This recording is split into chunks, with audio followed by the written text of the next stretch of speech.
Shri Arunachalam. For the next 3 days, we are going to learn a beautiful hymn on Arunachala called as Shri Arunachala Pancharatnam. The name itself suggests Pancharatnam, 5 gems. So there are going to be 5 verses. But you know, the name sometimes is very misleading. You know why? When I said hymns on Arunachala, you may expect Bhagavan to sort of praise Arunachala. You know, like the Puranas does, like that. No, it's not that way actually. It gives the essence of Upanishadic knowledge. Actually, that is the beauty of Bhagavan's writings. Whatever he writes, he indicates the highest truth, yet in a very simple language. I suppose you all know about Bhagavan Sri Ramana Maharishi, a great saint, lived in Tiruvannamalai. He attained Samadhi 1950. He attained Samadhi. Even now, it's a very live presence there in Ramana Ashramam. So whenever he lived in Arunachala, he was always absorbed in his own true self. And most of the time he was in Mauna. And occasionally he spoke. Whenever he spoke about the Atma Vichara, about the self-inquiry. He was always asking the devotees to inquire, who am I? And abide in the self. Or he was talking about Arunachala, the holy hill there. Have you come to Tiruvannamalai? You have seen the holy hill there. It's called as Arunachala. In Sanskrit it's called as Arunachala. In Tamil it's called as Tiruvannamalai. Annamalai. Tiruvannamalai. But in Sanskrit it's called as Arunachala. Arunachala Kshetra. So Bhagavan was so indifferent to everything in this world. He was not at all in this world. Most of the time he was always absorbed only. Very rarely when he came to this, dimension, he was always with Arunachala. In the sense, he was looking at Arunachala and he was reveling in Arunachala. So he has written 5 hymns on Arunachala. Arunachala Stuti Panchakam it is called. So first what we chanted is Arunachala Akshara Manamale. It has got 108 verses. We chanted only 14. Because 108 is very long. And then there is Padikam. There is Navaratnamalai, Ashtakam. And this is Pancharatnam. These are the 5 hymns he has written. Actually speaking, Bhagavan studied till only 10th standard. In Madurai he was studied. He was born in Tiruchuri, closer to Madurai only. And then because of his family circumstances, he came to Madurai to live with his uncle. And there he got the enlightenment. At the age of 16, he got the enlightenment. He was not going through any scripture. He had no guru. And he was not doing any austerities. One day he got the fear of death, that he's going to die. And then he started inquiring, what is death? Who is dying? And just like that, he got the awakening. Once and for all, he got the awakening into his own self, true self. From there, no return. Bhagavan himself writes. He's also in Upanishad, Yad Gatva Nanivartante. Like that, he got it once and for all. So then, he was so inspired by this Arunachalam, and then he came to Arunachala. A big story. I don't want to elaborately tell you all those stories. He came to Arunachala. So from the time he came to Arunachala, he was always absorbed. He was initially living in the vicinity of the temple. Later he moved to Padala Lingam. And there he was absorbed for how many months, nobody knows. And then he came out and then he went to Virupakshi and other places. The thing is, he had absolutely no knowledge about Sanskrit. But he was very proficient in Tamil, it seems. But you know what? When Bhagavan lived in Virupakshi cave, not many devotees came to him, approached him, wanting some clarification about the scriptures. They brought him all Sanskrit texts. But somehow he was able to understand. Even without having formal education in Sanskrit, he was able to understand. Because everything about his own experience. So he was able to clarify. So even those days, Bhagavan was able to write in Sanskrit also. Poems in Sanskrit. And later Kavyakanta Ganapati Muni, his disciple, came, who was a great Sanskrit scholar. And then from him also he got, certain ideas about Sanskrit, poetry and other things. So in 1917, one devotee asked him to write something in Sanskrit. And that devotee told him, this Arya Vrittam, there's a meter in Sanskrit called Arya Vrittam. It's very difficult, it seems. Even the great poets, they cannot write in Arya Vrittam, it seems. So that devotee requested Bhagavan, why can't you write something in this Arya Vrittam? Bhagavan said, okay. And he wrote. And it was taken to Kavyakanta Ganapati Muni. He was so surprised, it seems. My God, it's not possible for an ordinary person who doesn't know Sanskrit to write in such a meter. It's a very special meter, it seems. And then he was so wonderstruck, and then he asked Bhagavan, why can't you write one more verse? Then Bhagavan said, okay, and he wrote the second verse also. And these devotees, they got so much of greed also, but it's good. Then he said, Bhagavan, you said, come out very well. Why can't you add 3 more verses, giving 3 different paths to attain the same goal, the same truth, so that we will sort of compile it as Arunachala Pancharatnam. Bhagavan said, okay. And he wrote the Arunachala Pancharatnam. So this is how it came. And then 1922 later, he translated it into Tamil. And that also is a very beautiful hymn actually. In fact, I am very familiar with that only. Because coming from Tamil background, I enjoy because it is Matrubhasha. But Sanskrit also is beautiful because Bhagavan himself has written. So original, Bhagavan's original it is. Nobody has translated. Bhagavan himself. Initially he wrote this only first actually. And then only translated to Tamil, right? So what happened? When a devotee asked him to write something in Arya meter, Bhagavan started writing. So whenever it's left to Bhagavan, he never talks anything else except Atma Swaroopa, except the truth. Nothing else. And then later, after 2 verses, Kavyakanta Mandir requested him to also explain about other paths like Atma Vichara, meditation, Dhyana, Raja Yoga, and then Bhakti Yoga. Then he wrote about all those paths. So, in these 5 verses, we are going to see what is truth as it is. They say Swarupa Lakshana. As it is, how the truth is. What is the truth? We always want to know the truth, na? Like journalists also, they say, no? We want to know the truth. The nation wants to know. You want to know the truth. This is the truth. And this is not revealed by Bhagavan himself, revealed by our ancient rishis. Thousands and thousands of years back they have revealed it, and Bhagavan has reasserted it. That's what we should understand. And then in the second verse, if the truth is revealed, we cannot understand because it's beyond our mind, beyond our understanding. So always we have to lead the seekers from the known to the unknown. Any teacher, first of all, he talks about the known and then he leads the person to the unknown through the known. So with reference to the world, what is the truth? How to know the truth? And then when you pursue that line of thinking, how you will be taken beyond the world and you abide in the truth. So that is called as Tatastha Lakshana.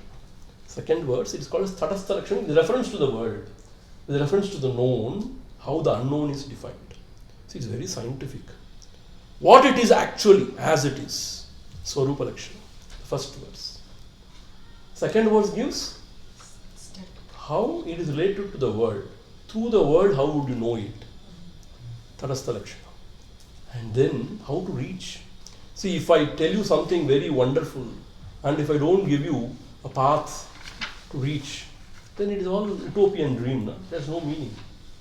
So the third verse gives Bhagavan's very pet philosophy, they say, Atma Vichara Margam, how to reach the truth through Atma Vichara, self-inquiry. And then Pona Pautum Solita, he also wrote about Dhyana Yoga. You don't mistake me, huh? Because Bhagavan always was insisting about Atma Vichara. And the Kavikanta Ganapati Muni and others, they were all from the very traditional Margam. Japa, Tapa, and all those stuff. So to help them and to satisfy them, he gave out the Dhyana Marga. And then Bhakti, Bhagavan is a Bhakta also. Because he wrote so much about Arunachala. So everywhere Bhakti is celebrated. Even when we were studying Bhagavad Gita, Bhagavan Sri Krishna is talking about Bhakti so much. I will become your savior, Samudharta, Mrityu Samsara Sagarat, he says. And I will take care of you. You just come and surrender. And he says, Name Bhakta Pranashyati, my devotee shall never perish. Again and again he gives assurance. So Bhakti Marga also is very special. So Bhagavan gives the Sukshma or the nuances of the Bhakti Marga in the 5th verse. So this is how this Pancharatnam has come into existence. And one Devarata, a devotee, he compiled the 6th verse also. What is this Pancharatnam? Something like that, concluding verse, something like that. Now, see, as I told you, this is not for the beginners. This is for the advanced seekers. Unfortunately, if you expect something very, some tips for, sort of joyful living here, some tips for, managing our life and all. Yeah, there are some scriptures, there are some acharyas who talk about all those things. But when you come to Bhagavan Ramana Maharishi, no such things, Straight away he points out to the truth which liberates, which transforms. And through that alone, there is true bliss, true peace, and true fulfillment. See, our Acharya always used to say, there is something called a symptomatic treatment. Like symptoms they watch and then they treat according to symptoms. And there is other thing called as, you go into the cause. And then you remove the cause. So the effect is removed. So our Ayurveda and other methods are like, they go into the cause. See? You may not have immediate sort of a solution, but you will have long-term solution. Like, you will be cured. Something like that. See, certain things they say, you watch your breath. That was very good actually. Very good. Watching your breath and certain techniques of meditation helps definitely, no doubt about it. But when you don't address the real problem, the real root cause of the whole samsara, then how much soever you try, you may improve and you may come down again. Then you may climb up and then you come down. Like cha nerna modam sarkun solonga tamil. When you climb up a little and then you come down. Like that, it goes on like that in life. But when you know what is the real cause and where to go and work on it and how to remove the cause, that is how Bhagavan approaches. That is why it is not for the beginners or for ordinary seekers. It is for advanced seekers. But I will try to make it as simple as possible. But actually Bhagavan's philosophy is very simple also. You may wonder how it is very simple also. Yes, it is very, very simple, very straightforward. Direct path it is called as. In fact, if you go to Adi Shankara and others, it's really complicated. Sometimes you wonder what they are actually talking. But Bhagavan that way is very simple. But he is a very hard taskmaster. we will see why he is hard taskmaster. Now, see, once again I want to caution you. I am not a great singer, so my tune is not perfect. Okay, so we have sent you the tune. Anybody knows how to sing this in Sanskrit? Nobody. Okay. Anyway, so your prarabdha is you should hear me only today. See, in Tamil I am very comfortable. It's very beautiful. I will sing the first verse only in Tamil for my own satisfaction. அருள் நிறைவான அமுதக்கடலே விரிகதிரால் யாவும் விழுங்கும் அருண கிரி பரமான்மாவே கிளருளப்பூ நன்றாய் விரிபருதியாக விளங்கு. This is Venba meter. Another meter called as Venba in Tamil. 4 lines. So here is Aryavritti, in Aryavrittam in the Sanskrit. Karuna Purna Sudhabdhe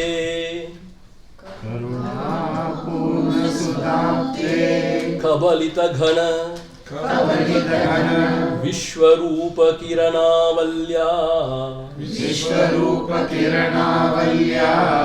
Arunachala Paramatman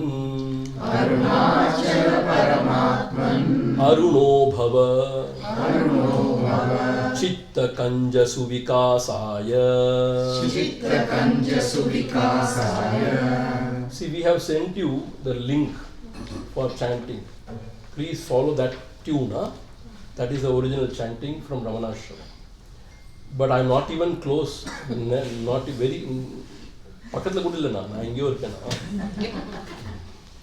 Anyway, tomorrow if some of you can listen to that and chant, I will be very happy.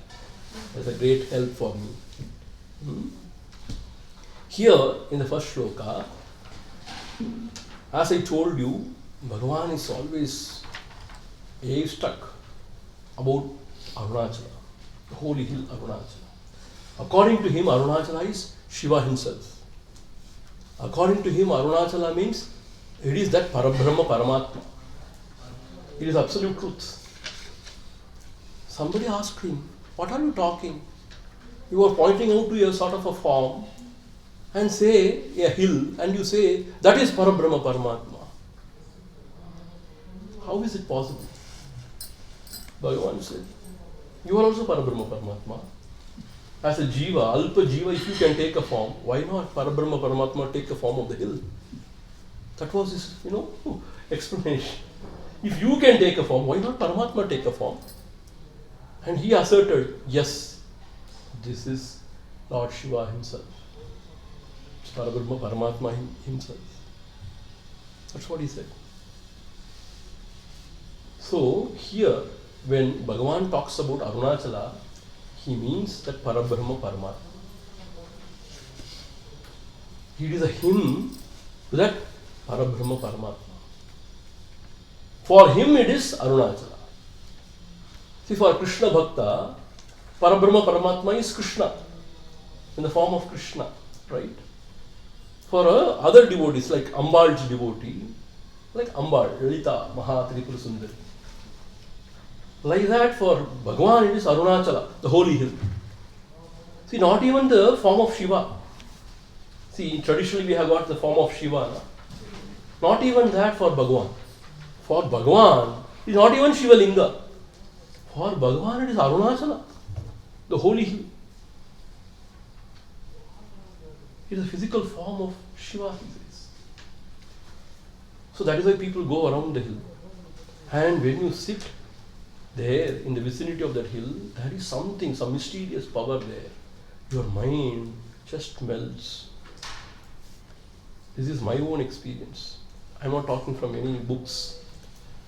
In Arunachala Kshetra, if you sit quiet, remembering Arunachala and diving deep within, the mind melts. So therefore there is a power there. We don't know how, why, But that is why so many saints and sages come there. And even now it is said, lot of Siddha Purushas, great masters, they meditate there. So, for him, for Bhagavan Ramana Maharishi, Arunachala means Parabrahma Paramatma. Satyam Jnanam Anantam Brahma. It is indicated in our Upanishads as what? Satyam, the truth, which cannot be denied in all the three periods of time, in all the three states of consciousness. That is Satyam. Anantam means infinite. Satyam Jnanam, that pure consciousness which illuminates everything. That is Jnanam. And Anantam means infinite. Meaning nothing to restrict. That Parabrahma Paramatma. It is infinite. Anantam. So that is what, whenever he talks about Arunachala, he means that only. And for Bhagavan and for all the Upanishads also, that Parabrahma Paramatma is that one which is shining in the heart as Atma Swaroopa. As I in the Atma, in the heart. Hridaya Guhara Madhye Kevalam Brahma Matram Aham Ahamidi Sakshad Atma Rupena Bhati. Bhagavan himself wrote, saying that Parabrahma Paramatma, which is the support of the whole universe, is shining as pure consciousness, I, in the cave of the heart. So that is the true self, he says. So in the first verse, here he indicates Parabrahma Paramatma, the true self, as Karuna Purna Sudhabdhe. Karuna Apurna. Apurna means what? Overflowing fullness. Apurna. Karuna. Karuna means grace or compassion. Karuna we say, na? Karuna Apurna. Full of grace. What is Parabrahma Paramatma? He is nothing but grace only.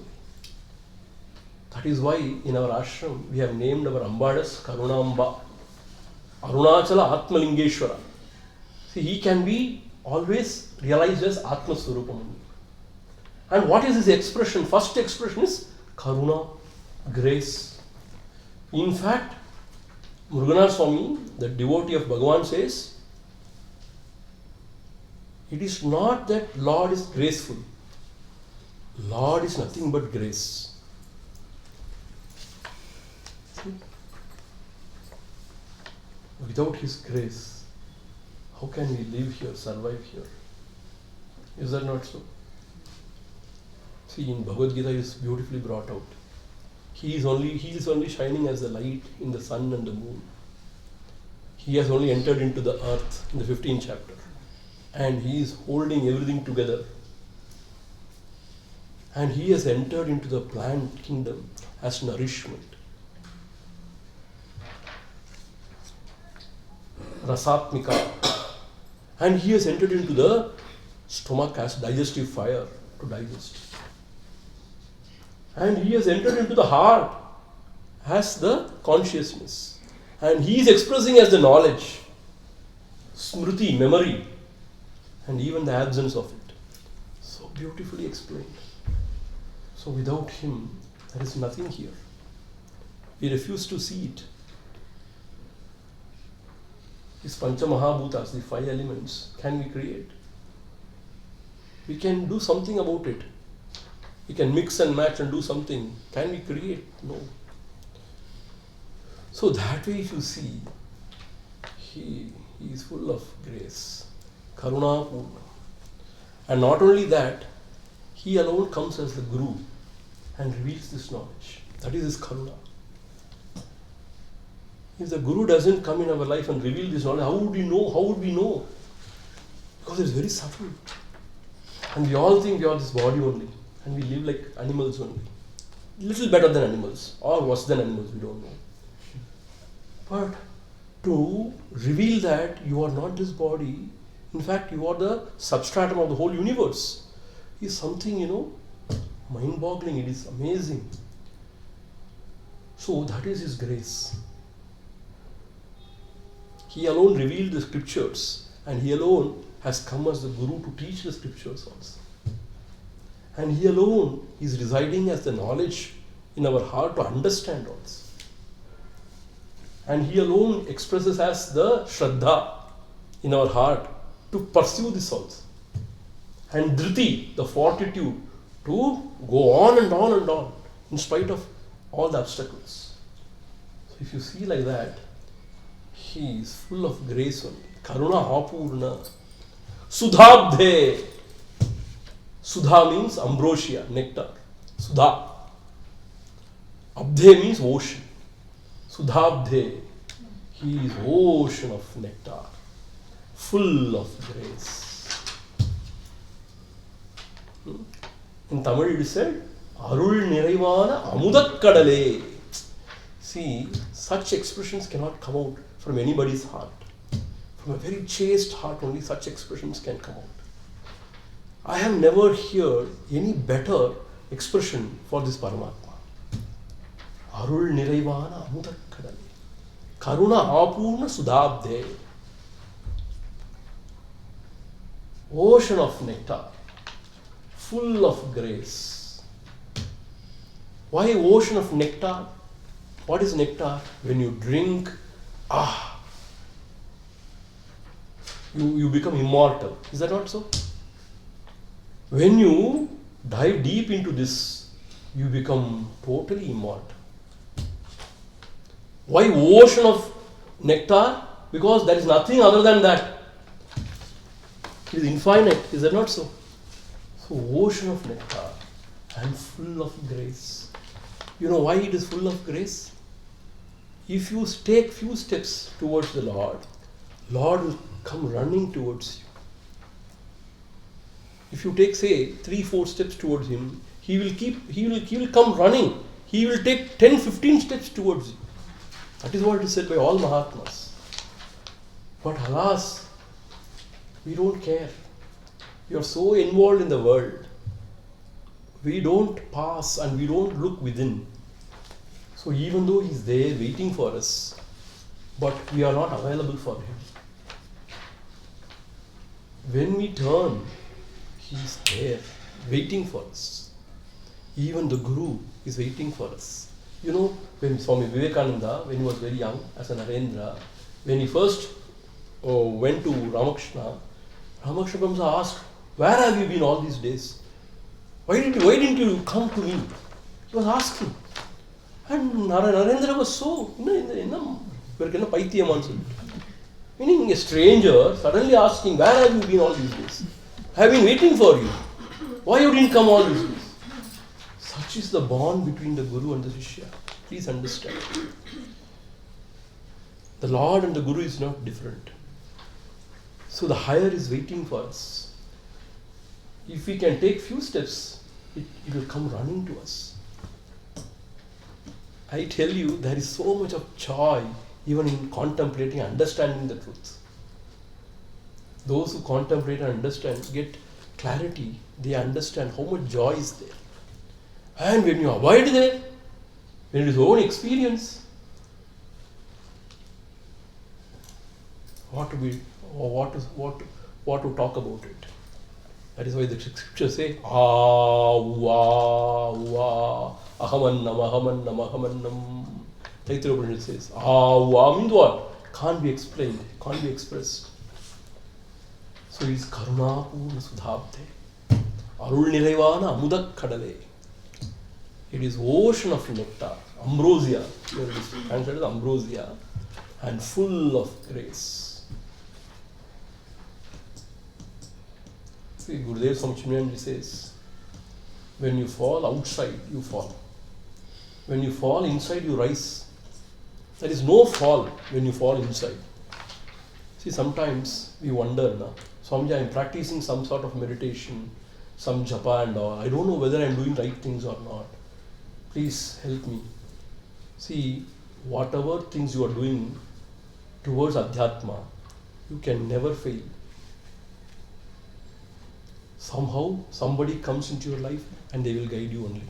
Or the guidance comes from within. Why? Because He's ocean of grace, full of grace. He's there seated in your heart. So therefore, don't doubt. There is no falling, only rising here.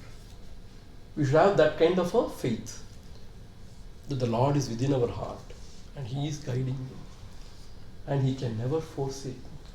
Why? Where will He go? He is a self. Where can He go? See? Even if He wants to run away from you, He cannot. Poor thing. The Lord cannot run away from you because He is your own self. So therefore, Karuna Purna Sudhabdhe, ocean of bliss, ocean of nectar and full of grace. And know what it is said? Kabalita Ghana Vishwarupa Kirana Avalya. Kirana Avalya. With his rays, R-A-Y-S, rays. Kirana means rays.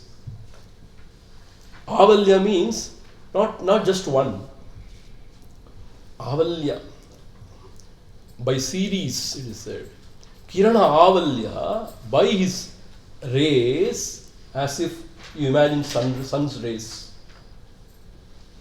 Kabalita Ghana Vishwarupa. Kabalita. He has swallowed. What he has swallowed? Ghana Vishwarupa. Vishwarupa means what? All the forms. Ghana. As if real, solid. Ghana. So, with his rays, he has swallowed everything. This Paramatma is one who has swallowed everything.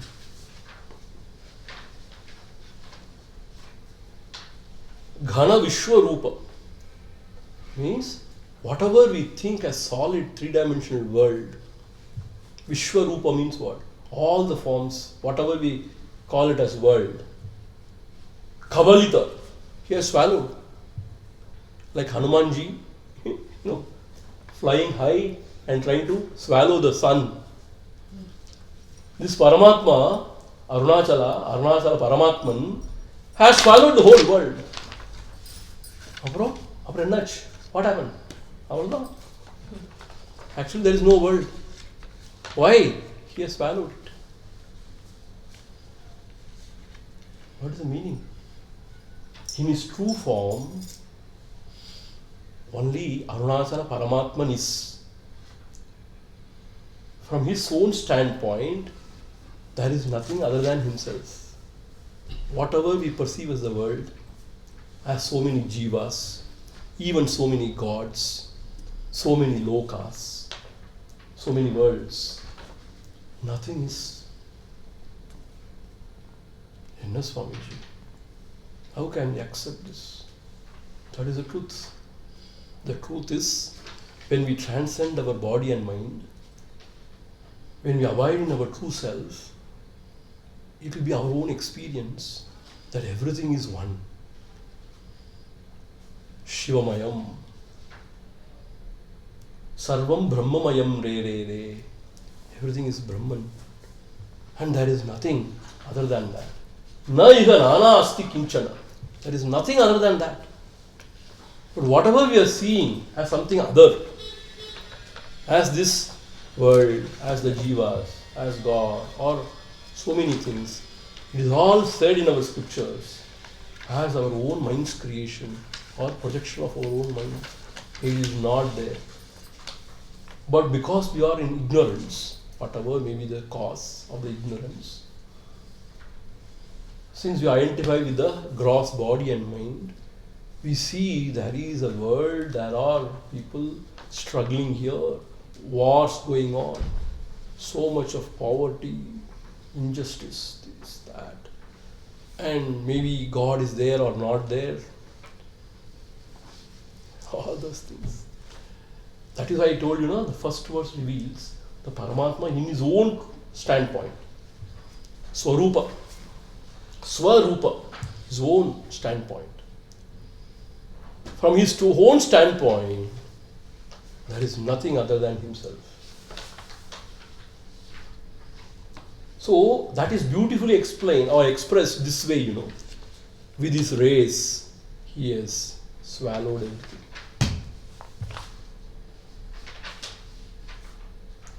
See, ajnana is always referred as darkness, darkness, darkness.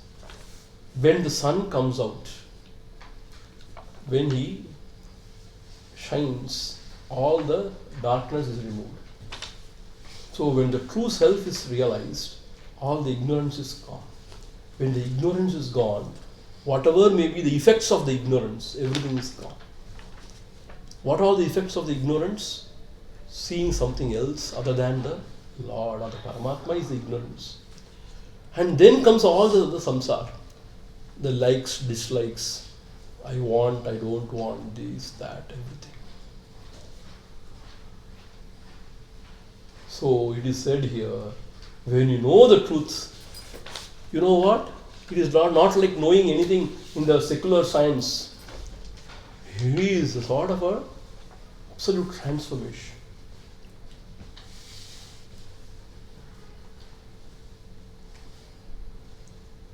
You experience that one which is infinite and which is all blissful. And na iha nanasti kinchana, says our Upanishad. There is nothing other than the truth. Nana asti means na kinchana means not even a bit.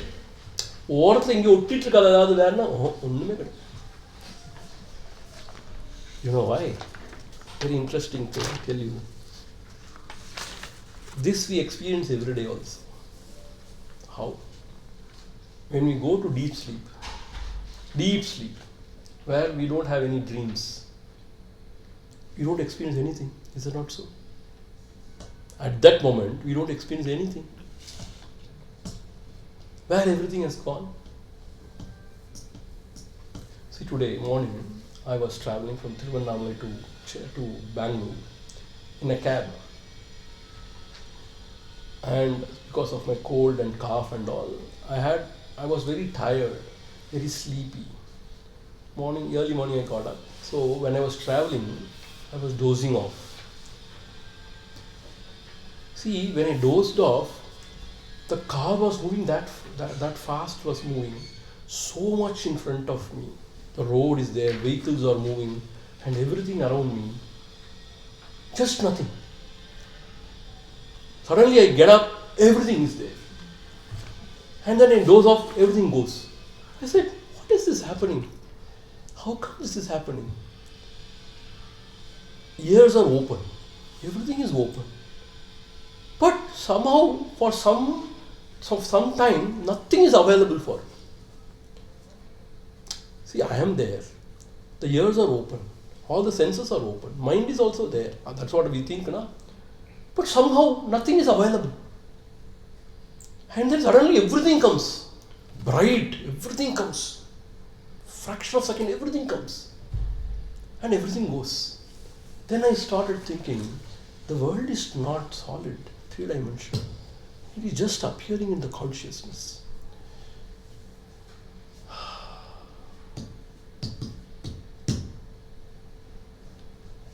The deep sleep also. And when you get up also, everything comes. Where you have left, it has come from there.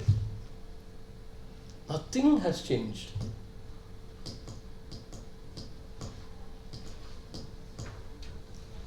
So, therefore, we all experience the absence of the world, not only world, all experiences in deep sleep. What is not there in deep sleep? What is there in the waking dream? It is said the ego, the ahankar, the ego self. So Bhagavan says, if you know what is this ego self and find the truth of the ego self, then you will know the truth, he says. If the ego self is inquired, who am I? And if it is found out that the ego self is not, then he says there is no world, there is nothing except the Paramatma, the truth. So, here in this verse it is said, Everything is as is swallowed by the rays of the Paramatma.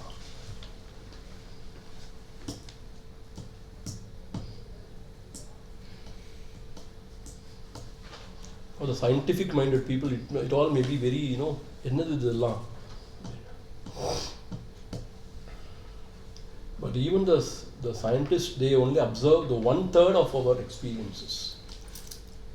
Maybe some extent dream experience.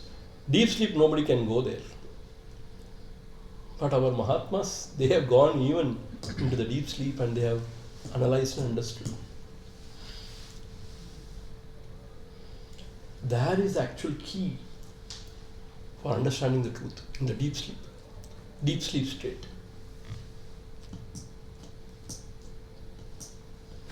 And then here, this is the truth, right? Absolute truth is what? He is an ocean of nectar and full of grace. Meaning what? If you drown in him, you will not die. You will live thereafter only. Meaning he is immortal, or it is immortal. So therefore, when you abide there, you also become immortal. Immortal means what? Imperishable. Not with the body mind, please understand. Body mind will go through its own course, it will perish. But you are not the body mind. Therefore, as Parabrahma Paramatma, you become totally immortal, imperishable. And it's bliss. So nectar means what? Bliss. And grace, full of grace means what? Means you cannot explain why the Lord is so compassionate. Avyaja Karunamurti, they were chanting today, Lalita Sahasranama. Avyaja Karunamurti means what? There is no cause for the Karuna of Ambal. Is there any cause for the compassion of our own mother? No. She is just like that compassionate. So the Lord or the Lordess is 1,000 times more than our mother or father. So full of grace. And in that Paramatma, there is nothing else. Thank God there is nothing else. Only when there is nothing, there is total peace. Only when there is nothing, there is Saukyam. Always, whenever there is something, there is conflict or some sort of kacha-kacha going on. There is nothing. See, we also want to experience that, no? Habba, நான் சும்மா இருக்க போறேன். நான் சும்மா இருக்க விட மாட்டேங்குது. Something in our mind. But if we can just keep aside everything, for 15 minutes we can like that. We can recharge really, That is what is called as meditation now. But sometimes meditation becomes more painful than actual problem. Like our English medicine. The cure becomes more painful than the disease. But when you become adept in meditation, then it is real blessing. But when you are always struggling in meditation without knowing what to do, then it is struggle only. See, that is why from childhood onwards we have to start and practice slowly and steadily. Suddenly one day you sit and nothing will happen. You understand? So, it has swallowed everything. And here in the second line, there is a very important prayer. This prayer is very, very important. Arunachala Paramatman.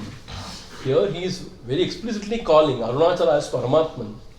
Here Arunachala Paramatman, one who has swallowed everything through his rays. Here rays means the pure consciousness. The rays of consciousness. You can interpret that way also. He has swallowed everything. Aruno Bhava. Here is the prayer.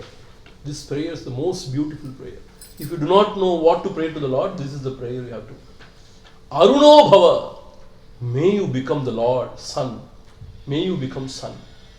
For what? Chitta Kanja Suvikasaya. Chitta Kanja. Kanja means lotus. Chitta Kanja. For my lotus heart. Suvikasaya. For my lotus heart to bloom. கிளர் உழப்பு நன்றாய் விரி பருதியாக விளங்கு. கிளர் உழப்பு. உழப்பு means what? Lotus heart. It is already now slowly it is opening up. Because of all these scriptural studies and understanding, it is slowly opening up. See, earlier it was very selfish and greed. And it was like this. No Shraddha, Bhakti, only skepticism and suspicion. Not understanding anything, no clarity. And on top of it, there is an illusion of knowledge that I know everything. And now after this, slowly it is opening up. But now this is not enough. So our prayer is, oh Lord, now you become the sun. Why? Only when the sun rises, the lotus blossoms. Is that not so? Even in the world, when you see. We have a small pond in our ashram. Akilama has created it. So this lily or this lotus, we see morning it's all bright and evening becomes like this. Why? Only when the sun comes, the lotus blossoms. Similarly, oh Arunachala, may you become the Jnana Suryan. May you become the sun of knowledge so that my lotus heart will blossom. You know what is the meaning of blossoming of the lotus heart? Heart blossoming. Somehow we have got a confusion in our heart. That is called in Sanskrit as Chit Chada Granthi. Some sort of a knot between the inert, insentient things and the live, conscious entity. That is a sort of a knot. When the heart blossoms, what happens? That knot cuts asunder, and then there is only consciousness. Where has the inert thing gone? Nobody knows. There is nothing called as inert, insentient. Everything is consciousness. This is the blossoming of the heart. Blossoming of the heart means what? Now we are under the impression that there is consciousness and the inert objects, meaning the spirit and the matter. When the heart really blossoms because of His grace. See, actually we are praying for His grace. Because of your grace, let my heart lotus blossom. What happens when the heart blossoms means what? When the experience is there is only pure consciousness. Whatsoever we have been thinking about as the matter, jada sambandha, inert, insentient things, they are all not. Even now it is not. We don't see it. There is only consciousness. That is one without the second. And that is infinite. And that is same everywhere.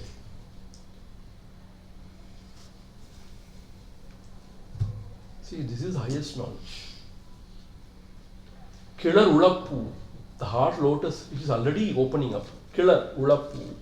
Viri pardiyaha vidangu. Let it blossom fully.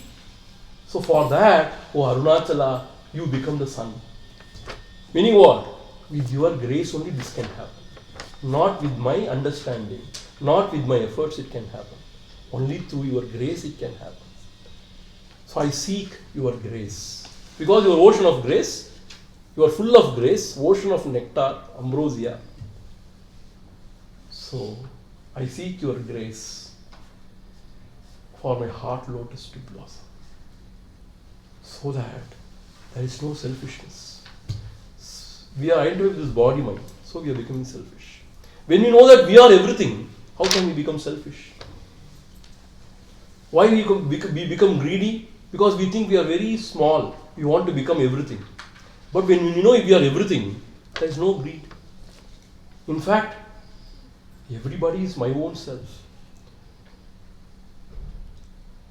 So whoever eats, I am only eating. Whoever is enjoying, I am only enjoying. See, this is the idea. Sarvatmya Bhavam. So, we are praying for this Sarvatmya Bhavam, for this vision of oneness, for the heart lotus to blossom and to abide in the self, so that we don't see anything else other than us. That Bheda Bhavana has gone. No Bhedam. You are not different from me. Nothing is different. Everything is one. Then there is true love. Then there is compassion. Then there is true seva. So this first verse, though it expresses the Swarupa of the Parabrahma Paramatma, that is also a wonderful prayer. One day what happened, I don't know, I went into a crazy mood. I was just chanting this first shloka again and again and again. I don't know how many times I would have chanted. And mind has gone into some sort of a this thing. Khilarulappu nandrai viripardiyaga vidangu. Like that, if you go on chanting, oh Lord, I don't want anything. I want just my heart lotus to blossom. And may you become the sun for my heart lotus to blossom. You are ocean of nectar, full of grace. And in you there is nothing other than yourself. And may you become my Lord. And may my heart lotus blossom. See, even in the world, some people, when they are very mean, what they say, he is very mean. Some people who are very magnanimous, Udara Hridayam, large-hearted. Even in the world, if you become large-hearted, people appreciate. Why? He is not only worried or concerned about himself, about everybody. So he is large-hearted. He gives very liberally. He cares. He shares. He or she. So, when you become one with the self, truth, which in fact is the self of all, where there is nothing other than itself, then you become true, Udara Hridayam.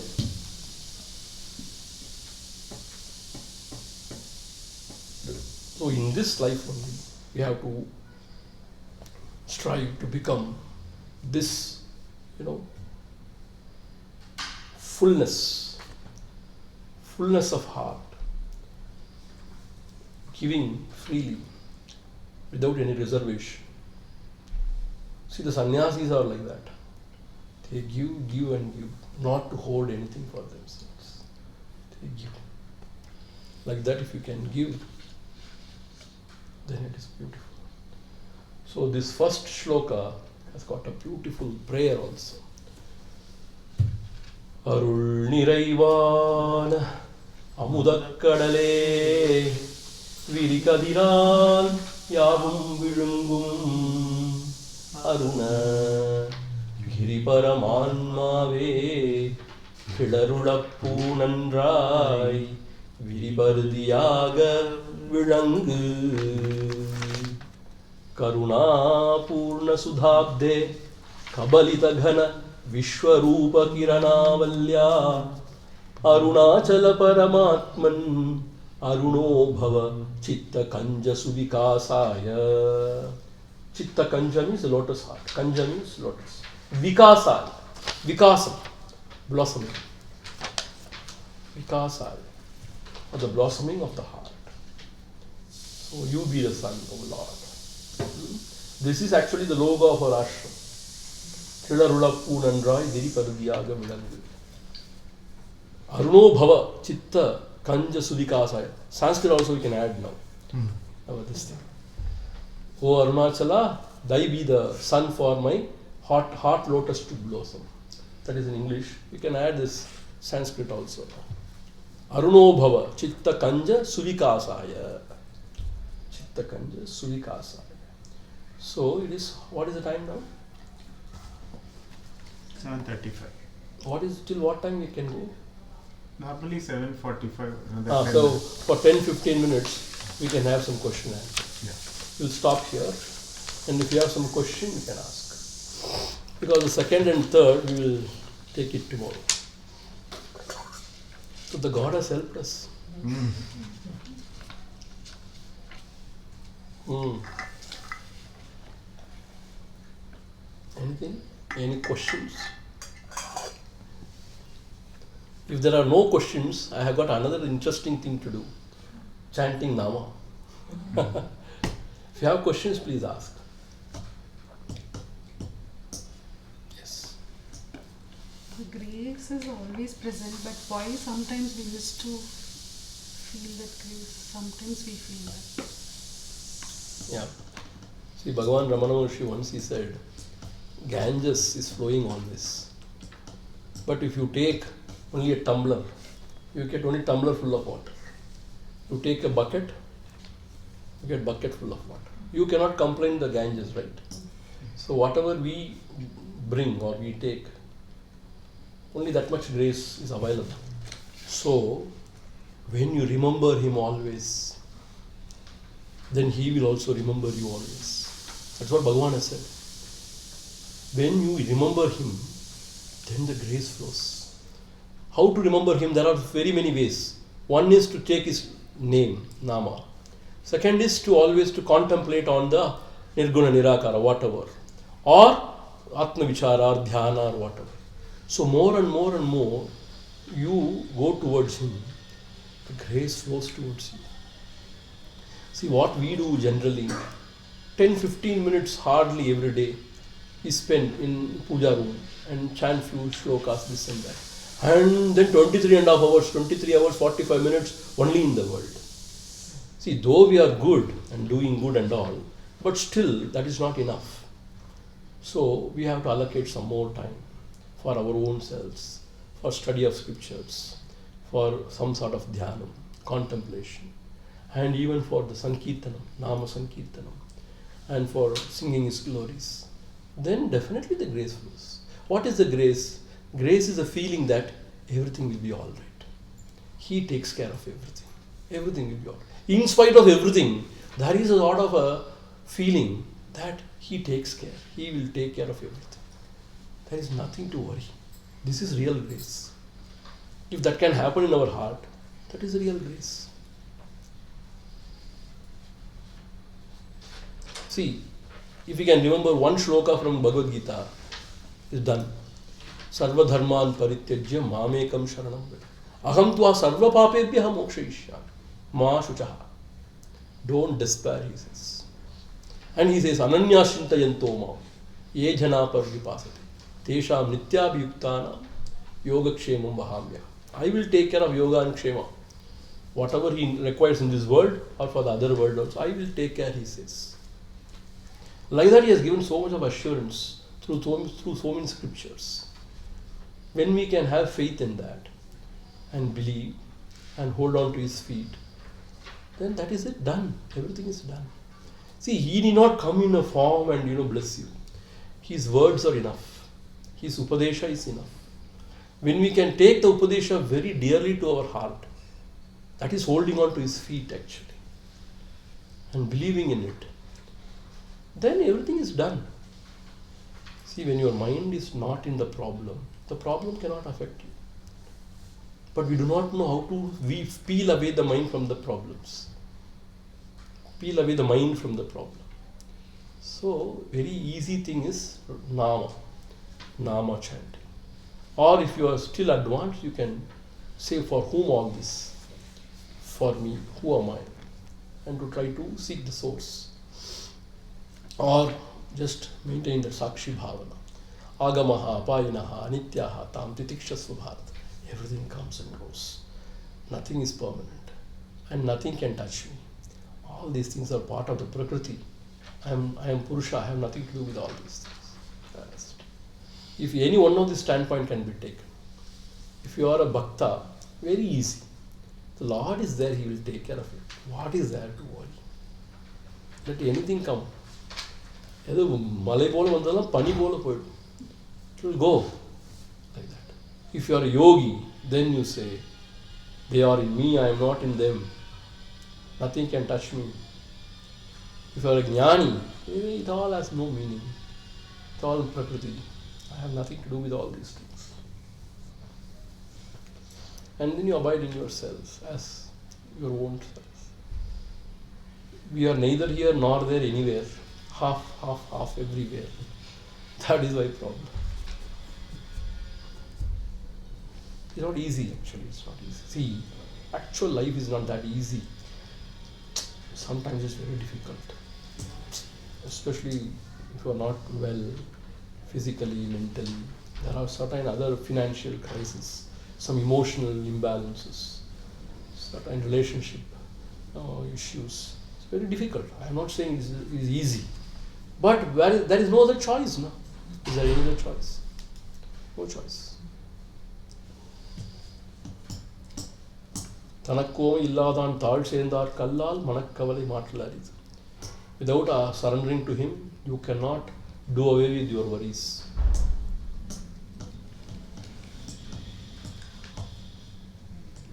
Grace will flow when you remember him more and more.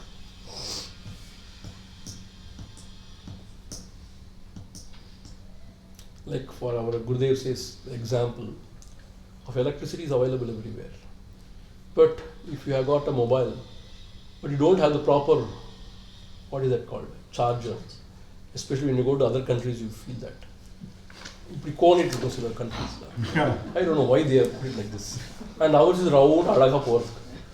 Never it will go. In the airport, we go on struggling. Because when the phone goes, you are gone.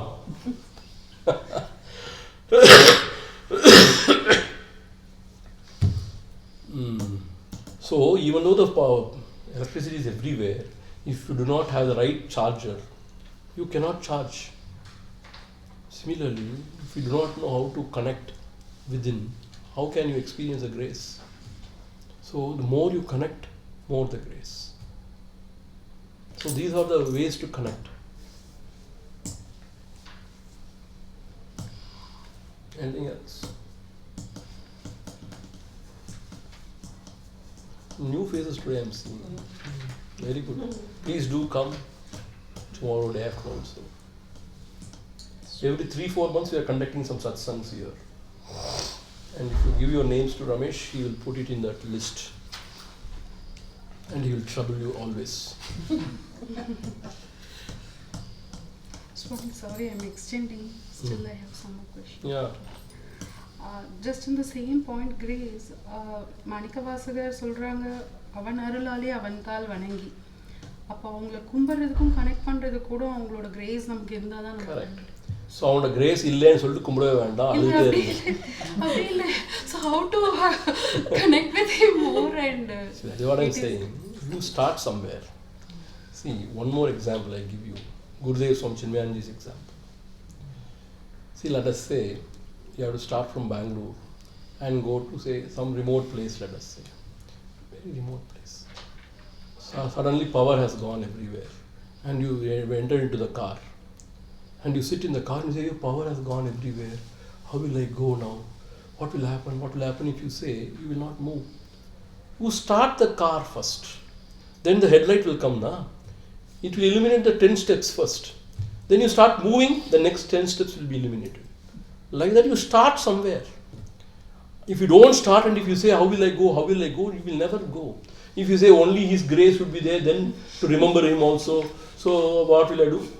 You will be struck. See, that is not the right way actually. See, that is not the right idea also. See, what Manika said is something different. What I am saying is, we are not helpless that way.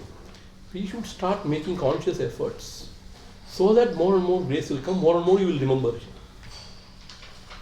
காதலாகி கசிந்து கண்ணீர் மல்கி அது நடக்கும். அப்புறமா அவனோட அருளால் அந்த முதல்ல ஆரம்பத்துக்கு நம்ம தான் எஃபர்ட் போட வேண்டியது. We cannot give some excuse and say that no, I will only be like this. There is no point in it. Somewhere you have to start. It's not for the excuse this question, but I understand what you're saying. No, I understand what you are saying. Some people argue that way also. அவன் அருளாலே அவன் தாழ் வணங்கு. அவன் அருளே இல்லையே நான் எப்படி அவன் தாழ் வணங்குவேன்னா, you start somewhere. அவன் அருள் வரும். It's like catching the pig's tail, right? You go round and round, then where will you end up?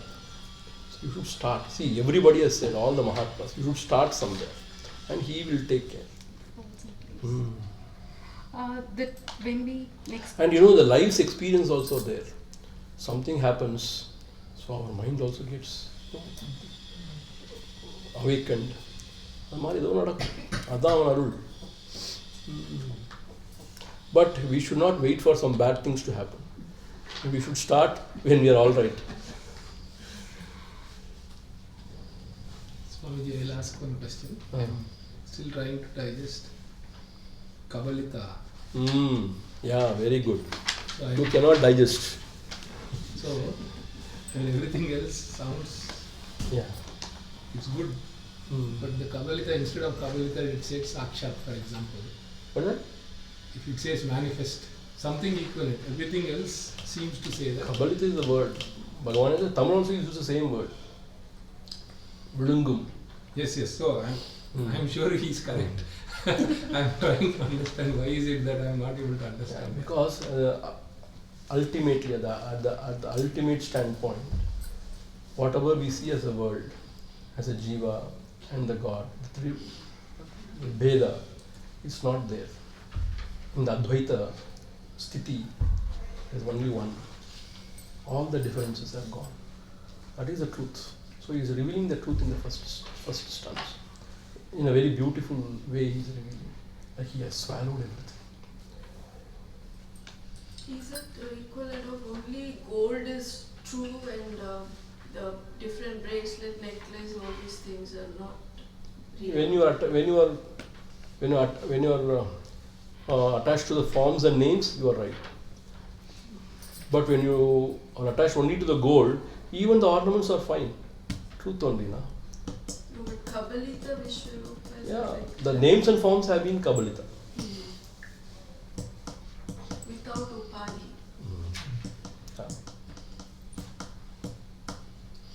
In the beginning you said he can be the knowledge in you, but he can also be the ignorance in you, right? Where else ignorance has come?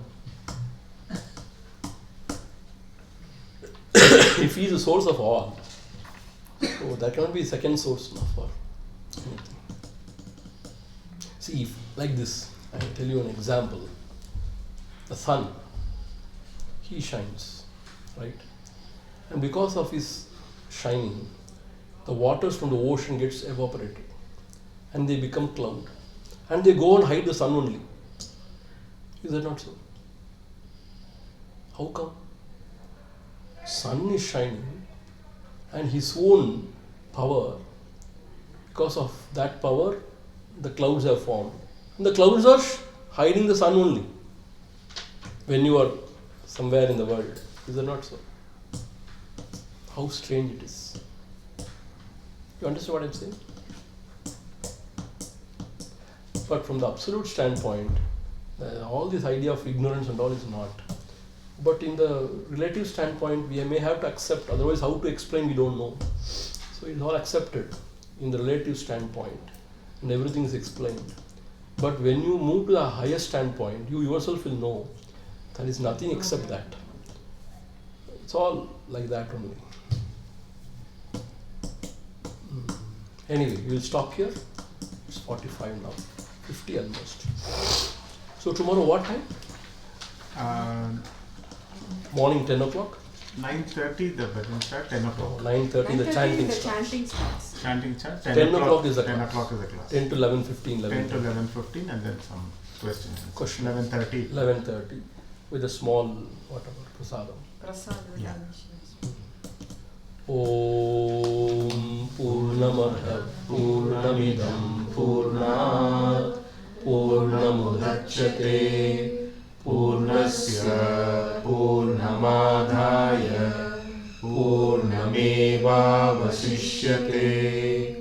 Om Shanti Shanti Shanti. Hari